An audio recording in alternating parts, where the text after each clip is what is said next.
Welcome back to Surface Unscripted, episode 127. Just the two of us tonight. Unfortunately, Brevan has got some personal issues that he has to deal with, so we're sending him all love and support. But Brett, Springbok squad announced. How are you feeling before we get into it? Feeling good? Yeah, I'm feeling very good. We guessed pretty well. I would We say so. guessed we guessed the lineup pretty well. Like, I had my foundation, and then the switches that you guys kind of made in my team kind of turned out to be spot on, especially when you look at the center combination is a standout one. And then the Ruan Orkia shout, because I really thought they'd maybe give him a break and pull in Janssen van Rensburg. But yeah, anyway, let's get into it, right? Because there is a couple of surprises, right, that I'm very interested to talk about and hear your perspective on it. But starting off in the 1-2-3, Ox the steamroller and chair. Malcolm Marx gets his start like you wanted. I mean, if we can get 60, 70 minutes out of a prime Malcolm Marx at that 2 position, I think we've got the game secured. I am cocky about it. And then obviously Thomas du Toit, the best prop in the rugby premiership. That's powerful, right? On form, you get a lot better. He thoroughly deserves it. I'm so happy for the guy. You've been calling for him for a while.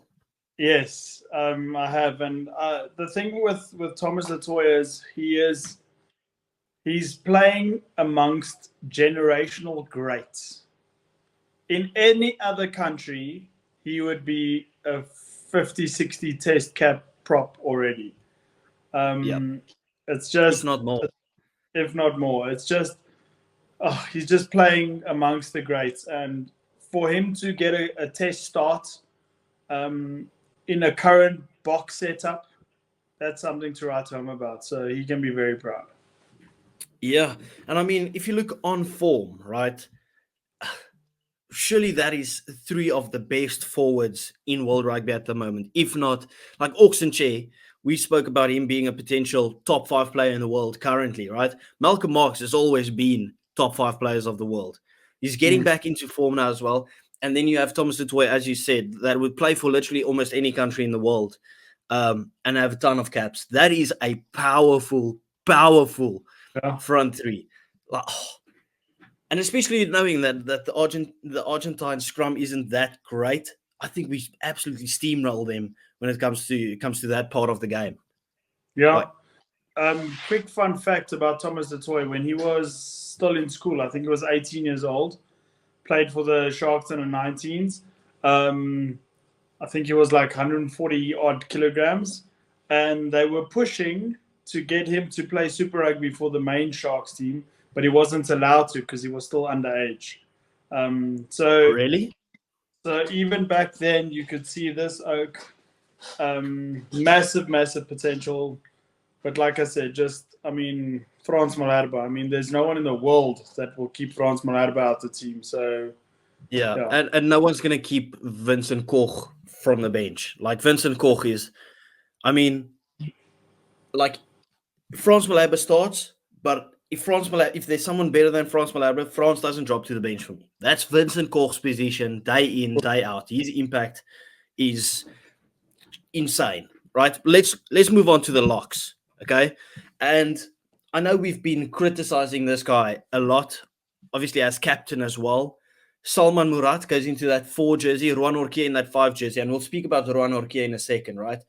But I actually had a TikTok live, and I spoke about I get a sneaky feeling, right, that Salman Murat might actually pull out a massive performance this weekend. I just get a sneaky feeling because I spoke about it. You know that game that he got injured against the Wallabies, right? Just before his injury, he looked a lot better. He did look a lot better. And I think maybe he's seen what Eben Etzebeth offers in terms of that enforcer role. You can't be that big and be that much of a, I don't want any contact. And I want him to take some heads off shoulders. I don't care if he gets a yellow or something. Rather do that and show some face in the game than just standing around. And I get a feeling he's going to do it. But you do know that it's been proven now that everyone in the Springbok setup watches our podcasts. They watch our TikToks. They watch our Surface Unscripted podcast because every time we bash a player, they perform. So, proof is in the pudding. It's well, happening. we want to grow it until people see that. Anyway, by the way, we forgot. Speaking about growth, everyone, thank you so much for your love and support throughout the journey. We've hit 1.4K, which is absolutely insane to us.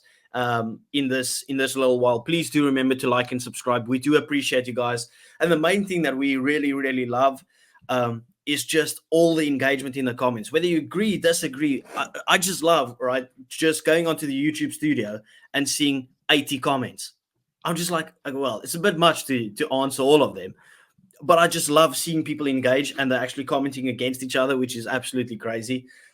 Anyway, I just get a feeling, right, that Salman Murad might put in a big performance. I don't know what it is. I've got no hints of it, but I think at some point he needs to go back to what he was at at Boys Eye. Because when I was at school, right, like this guy's a couple of years older than me, but I never heard names shouted louder than Damian Willemse when I was at school, right, and Salman Murad. Those two guys, you heard their names everywhere. Like it was crazy. And to think that Damian Willemse has accomplished everything that we thought Salman Murad would also accomplish, it's just kind of a bit sad. I want that Salman Murad that was absolute menace on the field to anybody that wanted to touch him. And he's got the potential. We want Salman Murad to exceed, obviously. Or not exceed, succeed. Succeed. Yeah. Yes, you're right. I think that I agree with you on this one. Obviously, everyone that wears a Springbok jersey, you don't want them to fail. It's not like me with Rassie that I don't actually care if he fails. I'm joking. No, if a guy puts on a Bok jersey, you want him to perform at his best, whether you like that or not. I agree with you. I also want to see that Murat. Yeah, Ruan Orkia takes the 5 jersey. You called it. I thought we might see Janssen van Rensburg. But well deserved because he hasn't done anything wrong. He hasn't played a lot of rugby this year. So I think he's got a lot more to offer. So give the man sweeties.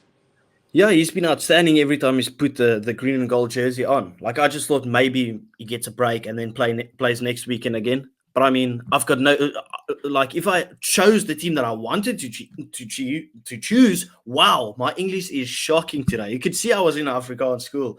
I would have gone Ruan Orkia every day of the week. I think he's been scintillating. Like, if you think about, we lost Mostert and we picked our 6th, 7th choice lock coming in, and you got Ruan Orkia coming through.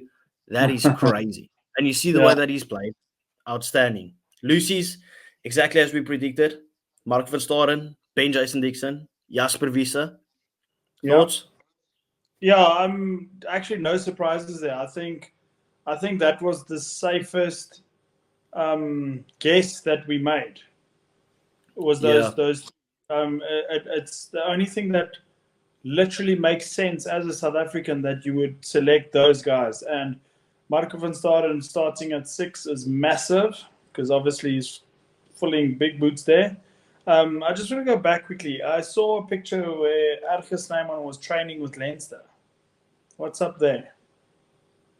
Yeah, I don't know. But would you put Erge Snyman in with the way that Ruan Orkia is playing at the moment? I would definitely have Erge in there somewhere. I don't care where it is, but somewhere. Yeah. Just a bit confused. It's just me, right? I don't want to take the piss, but I don't know if you saw the photos. Why does it look like he's got a bit of a belly at the moment? Did you pick up on it? He's got a bit of a belly. He's got a bit of a belly. Let me actually go and get it while we actually talk. Yeah, you do that. Today I got to the cricket team that I coach. The guys, one of the players, he knows how I feel and about rugby stuff. So he says to me, "Sir, what do you think of Salman Murad being captain again? Because I know you don't like that call." And I just had to act respectful and everything. But yeah, I don't know why Salman Murad is dubbed as the backup captain. He's not a good leader for me. Yeah. Maybe it's an age thing. Like, they kind of trying to groom him into this position for the future, hoping the form comes along as well. Because he's been captain everywhere he's gone, right? Like he was captain at school for Boys Eye when they were literally almost prime. He's been captain for the Stormers, coming into the Springbok captain, into the Springbok team, probably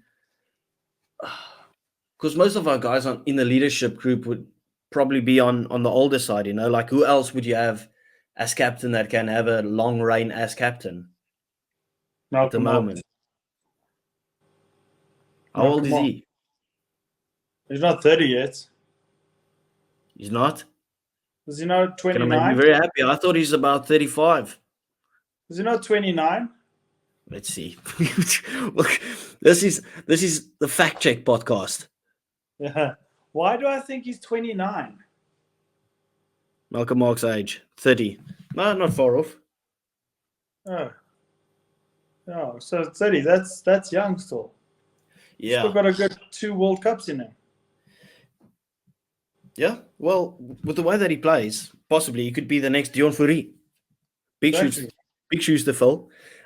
Anyway, Ben Jason Dixon takes that 7 role. Very excited to see him. I think he's going to have an outstanding game.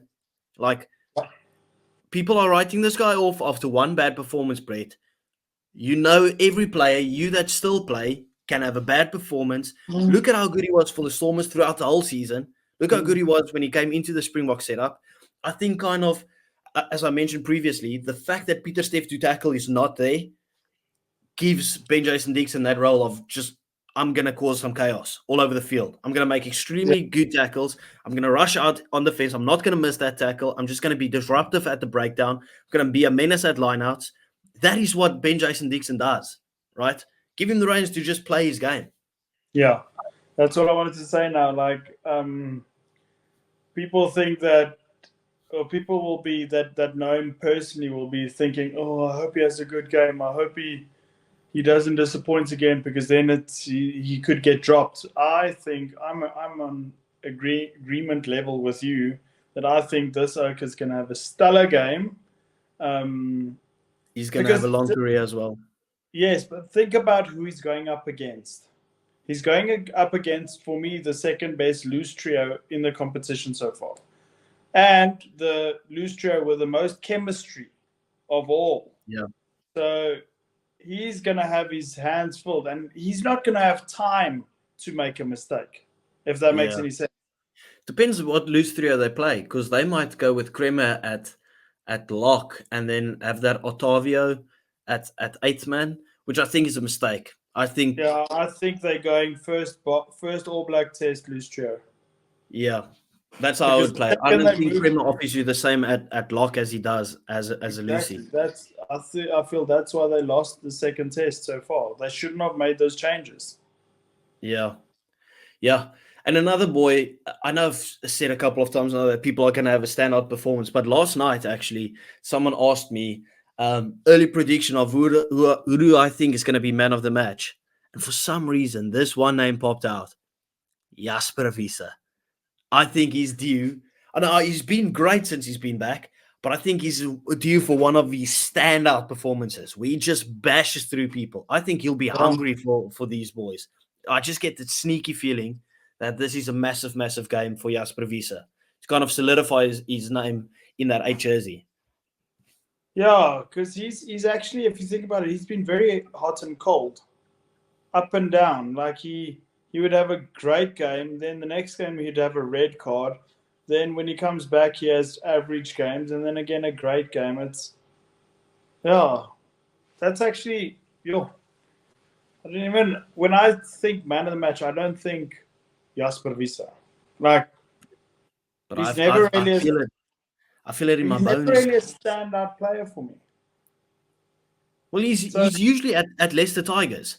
Like, I watched another podcast, and they were like, who's the best signings, right, for each team? And obviously they spoke about the Sharks and Leinster getting Jordie Barrett and whatever. And then they said, what could be the biggest loss?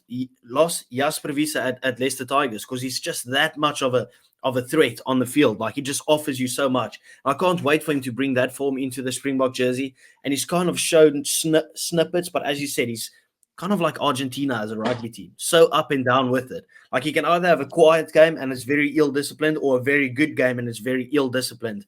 But now he's been disciplined, so now I want him to have a good game and be very disciplined.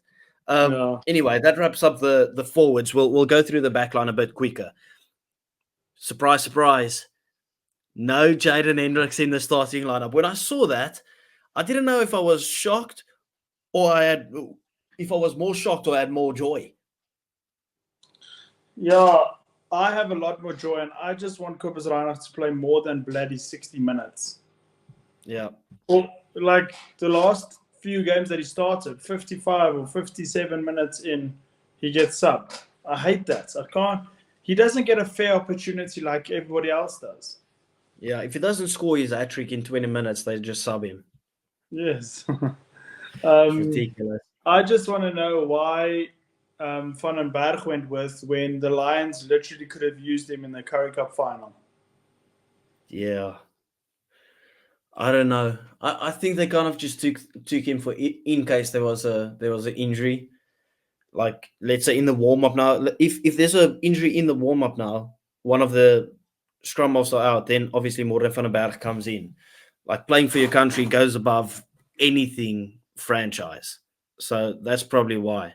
I agree. But playing in a Currie Cup final, the oldest domestic competition in the world, or going to watch the Springboks play. Yeah. What would you have done? Rather brought in Ursula Yankees? Possibly. I wouldn't have taken anybody. I would have left it as is, and if push comes to shove, I would probably gooi na Arendse and scrum off if need be. Or something, I don't know, make a plan. Well, Cheslin Colby was a non-traveling reserve. I would love to see him on the bench as like just a pure scrum off replacement. Yeah, like, why not? You never know. You never know. I just Anyway, feel that Van den Berg should have been starting for the Lions. Yeah. But this is my big surprise. And I know a lot of people probably guessed maybe Pollard starts, right? But I was kind of convinced that Manie Lebok either plays at 10 and Pollard at 12, or Manie plays at 10, Pollard on the bench, and Manie just takes the kicking duties. I was like convinced I'm seeing Manie for 80 minutes, or at least 60 minutes this Saturday. And I'm quite sad that we don't, because I back this boy so much, right? Like, because people always talk about how shit he is, just referencing his kicking, forgetting how good of a player he actually is. Like, the Stormers don't function and don't achieve what they've achieved without Manie. Yeah, he cost us, or was part of the ones that cost us the final against Munster or whatever, right? But he's part of the team that actually made us win that game against France again, you know? He's part of that team that smashed Scotland. When he went up against Finn Russell, he had an outstanding game in the World Cup again. Like, Manie is a brilliant, brilliant player, and I wish we could have seen more of him, but I mean, it is what it is, I guess. He also, the pool stage against La Rochelle, when Stormers won by 1 point, he kicked the winning penalty. Conversion. Yeah, and he was brilliant in the return fixture, even though we lost that one. He was brilliant in that game as well. Yeah, no, exactly. So I'm not actually upset about who starts between those two, but that one thing is for sure now. Pollard plays 80 minutes, goes off, and Pollard goes to 12. Yeah, or Jesse goes off. Yeah, one of the things goes off, but I think it will be because you don't change so much in a backline. You don't move this guy to accommodate that guy to accommodate that guy. You just make a direct switch. Yeah. This guy comes off, that guy goes in, the other guy comes on. End of story. Yeah. Obviously, if Jesse Kriel also has the upper hand on the outside center, why would you put your inside center and outside center all of a sudden? Just keep that matchup going if you have the upper hand. Exactly. Unless there's an injury. Yeah. Anyway, as you just mentioned, we've got and Kriel. Excited to see it, obviously. The first game that they played together in that combination was against Australia in that torrential rain. So they couldn't really prove anything. I mean, that was a nightmare game for anything in a backline. But they were good. Yeah, they were still good, But I'm excited for this one. I think this is the perfect game. I think Argentina's defense doesn't scream, wow, rush defense for me. If you look at the way that they played against the All Blacks in that second test, you can't give our boys, our elusive boys, that much space. You cannot do that. Yeah. And I think Armin Kriel is almost the perfect partnership to unlock a defense like that. And I want Pollard to attack the ball like they did, attack the gain line like he did against the All Blacks. That's all I'm asking. I agree, because the reason why I completely agree there is because that second test, New Zealand did that. Their rush defense was, they bulleted from the kickoff, and the same with attack. Like, everybody carried for the first 10 minutes of the game. If you had the ball, you carried. Damon McKenzie carried.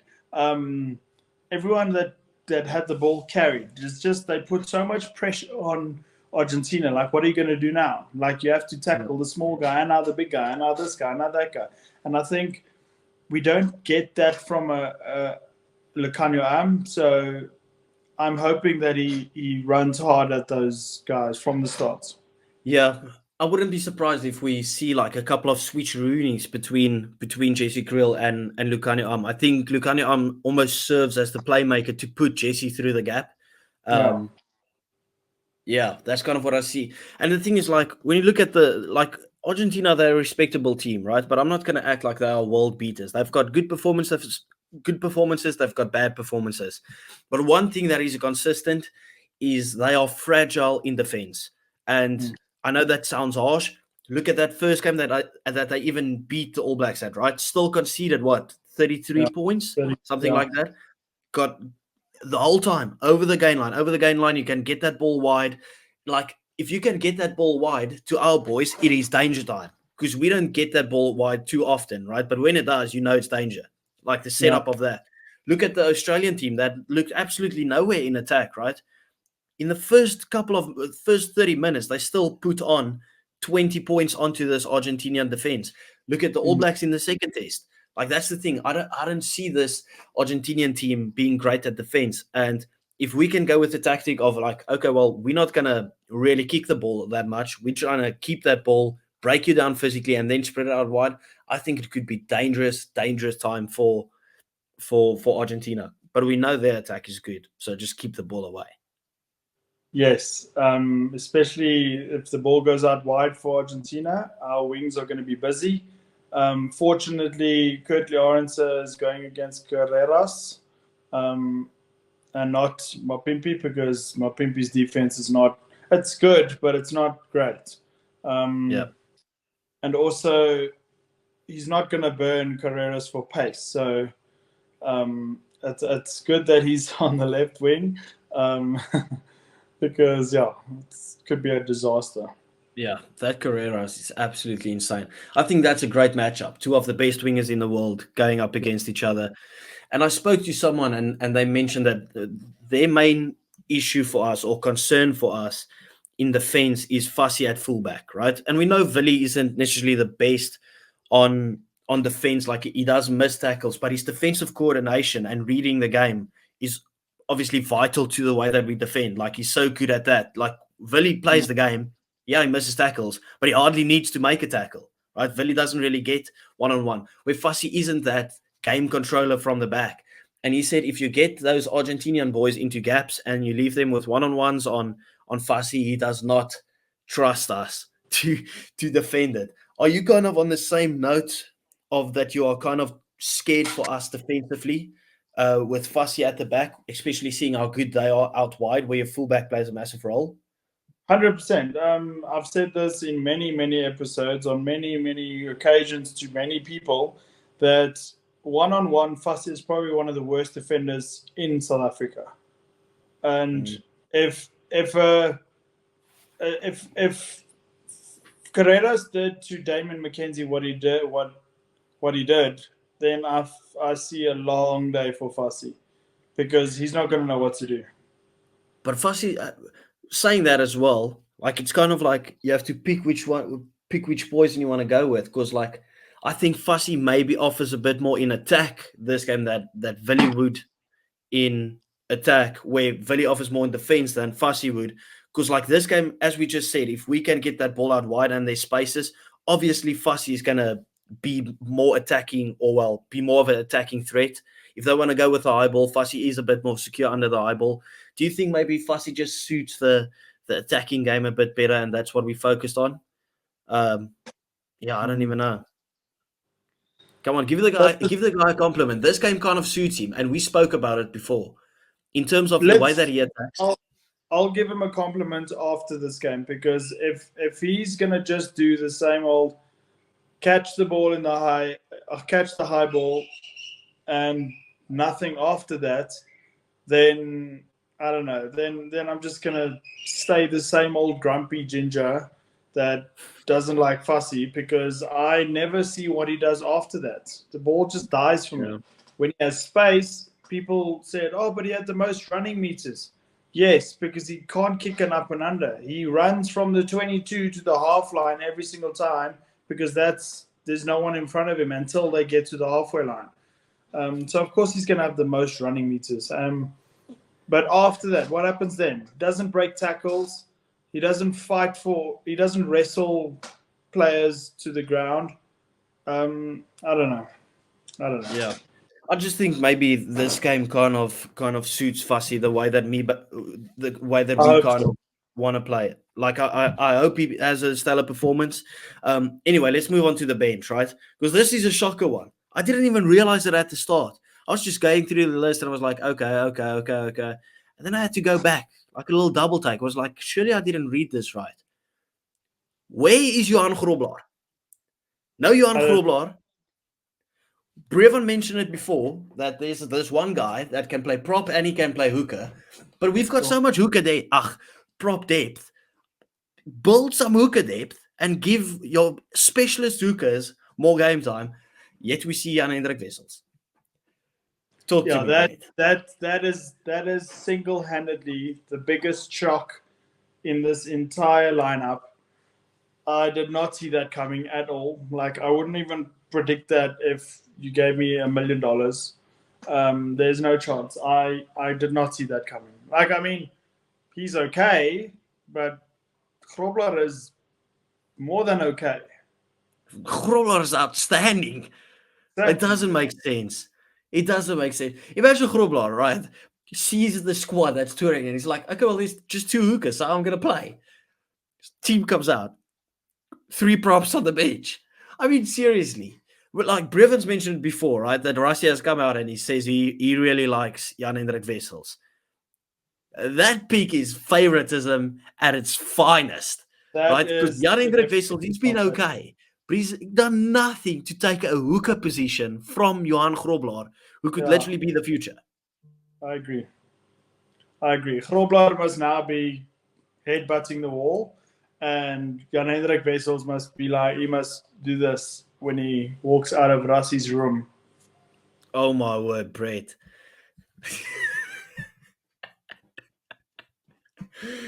Yeah. Blows my mind. Like, too far? Did I go too far? No, we like it. It's unscripted. I mean, I've said some crazy stuff on you, but I mean, yeah, like, don't get me wrong. I'm interested to see how it plays out, right? Like, I haven't seen the guy play at hooker, and I want to see how it looks like when 3 props just scrum. Yeah. But I want to see Johan Grobler. It just doesn't make sense. Like, I love Johan Grobler. I think he's a great player. He's like the only Bulls player that I actually like. Yeah, there's Anorkia. But there's so many, like a Jan-Hendrik. No, Johan Grobler and Kurtley Orange are the only guys. Yeah, but a guy like, what's his name? The Stormers one, Andre Guventer. I mean, he should be selected above Jan-Hendrik Wessels at hooker. Yeah, and he's like 22. Yeah, and Grobler should be selected above him. And yet this oak, like 7th choice, is now, I don't know. Hopefully I would have rather have just tried Marco van Staren at hooker again. Like, if push comes to shove, we do that. Jan-Hendrik Wessels? What? Anyway, okay. Anyway, moving on. Gerard Steenekamp, we thought he might get a start, and Vincent Koch. We won't go into too much depth about that. It was kind of expected. But then the big boy. You did make a point that Vincent Koch, he belongs on the bench. That's the same as Quagga, same WhatsApp group. Yeah. Probably Grant Williams as well. Vincent Koch, like the bench boys. That's their WhatsApp group. The big boy, Ibn Etzebet on the bench. Well, he'll probably just play about 15 to 20 minutes, right? I agree. I don't think he'll play a lot. He will get on though, just to get that cap. But interesting fact, I think they showed a stat the other day that of every player that has hit 100 test matches, I think he's the second least amount of times coming off the bench. Yeah. Like I think he's got over 100 starts. Yeah, like why wouldn't you just start Ibn every single game? Like why wouldn't you? Just doesn't make sense. Obviously then we have Elrich Low and Quagga Smith. I wouldn't be opposed to see maybe both our locks go off, Ruan Orkia and Salman Murat go off. Ibn comes on, Ben Jason Dixon moves to the 5, right, just to try him out there because I want to keep Ben Jason Dixon. The main thing for me is for him to play a lot of minutes, right? Just feel the confidence. Elrich Low comes on for Ben Jason Dixon. Not for Elrich Low comes on for Ruan Orkia then, and Quagga Smith comes on either for Marco van Staden or for Jasper Wiese. That's what I would do. Keep Ben Jason Dixon on there. Just tell him, go do dirty work. Go make everything a housery. I think he stays on regardless, and I think that Elrich Low moves to 8 with Eskom going to with Quagga replacing Eskom. Yeah. We're in agreement on that one. Mark van Staden, for those people that don't know who Eskom is. Jaden Hendrikse, replacement as expected. Kind of just like, do you think this was a strategic thing, or was it just like Rassie thinking Kobus is better? Or do you think Jaden's game management is probably just a bit better the way that he did it against the All Blacks? Like if we need some calmness or whatever, he's got a big boot and slow ruck ball. Like that's what I see when people say Jaden Hendrikse brings calmness. But I mean, it is what it is. So Jaden Hendrikse is walking out behind Jan Hendrik Wessels. Oh my word! Oh, Brett with the vulgar stuff tonight. And then to round it off with everything that we said. This might be bias. I don't care. The player that I'm most excited to see, Manie Libbok.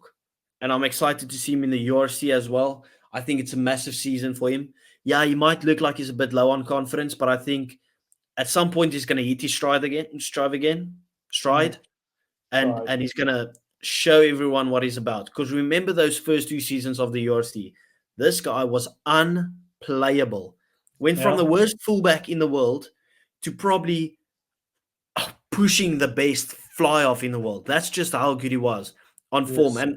And when it goes for more than one season, it's more than just form. That just tells you he's a quality player. And I think he's been a bit off form, but he'll get back into it and he'll thrive. Yeah, he's a late bloomer because, I think of all the fly-offs that we've had in the last, 5 years, he's probably been the most consistent, play-wise. I'm not saying talk about his kicking, so play-wise. Like, he very often has an off game. So I'm happy that he's there. Yeah. Let's not beat around the bush, right? Because I had a conversation about it the other day. We won't get stuck into this too long. If you take away his kicking, if this was a team where we had Percy Montgomery, or this was France where your fullback was kicking Tomo Ramos or whatever, I'm pretty sure Manie Libbok is, with his potential, has the potential to be the best fly-off in the world, right? Or is at least like top 3 with the way that he just manages the game. He's so calm on the ball. He offers you so much in attack. He barely misses tackles. Like, people have this narrative of him missing a ton of tackles. I'm not saying he's the best defender, right? But he's not bad at defense, right? He's not. He's got insane pace. He's got a great step. Kicks off both feet. Insane pass. Like, his pass is so underrated. He's got a ridiculous pass on him. Name something. People that call Finn Russell the best 10 in the world. Name something Finn Russell can do that Manie Libbok can't do, except for the goal kicking. Yeah, I agree with you, because Sia once said that it's so fun for them to have Mane, because normally you have to hide your fly off on defense, and with Mane, that's not the case. Like, they can fan out. They don't have to do his defending for him because he's got it. He doesn't put in defensive masterclasses like Sasha, because Sasha puts in like 20 tackles. Did you hear that thing that Dobbo spoke about, where Sasha at fly-off made 20 tackles? That is ridiculous.